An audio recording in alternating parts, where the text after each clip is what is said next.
Serani Católica ho antoesismo participa procissão via sacra to iha cruz bode Golgota, como rodili loron sexta-feira santa, semana Páscoa.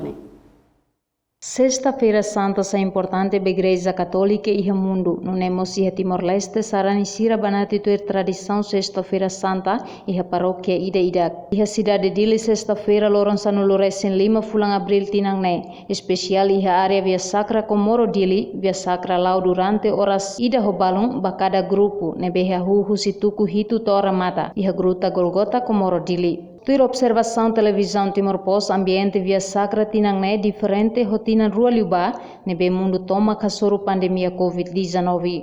Tuir mai acompanha sarani sirane sentimento balorong importante via sacra.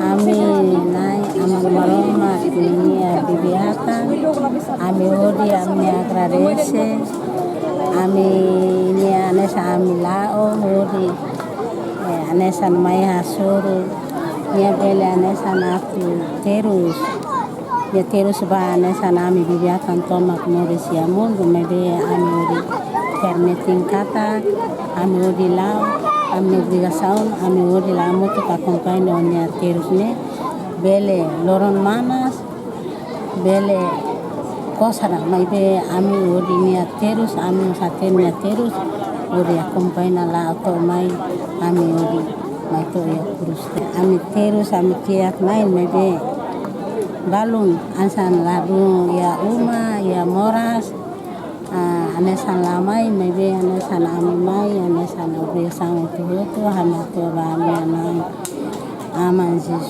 Cristo nebe orang bawain anesan ya uri ya anesan terus ba ami juga santomak norisia mun nebe ami uri Hanoi não necessariamente ida imos jovem contente ho fiar irane mesmo e hoje nem te celebra Jesus ne mate abita contente tamba a hona Jesus ne mate irane glória salvação ba mundo domingo ramos liba e te celebra e agora e a semana santa quinta-feira santa orsei hoje sexta-feira santa e hoje nem loron ne bela den kata intim kata hoje nem kita celebra lolos Jesus ne mate e abang sabdo aleluia ita celebra Jesus ne Messias.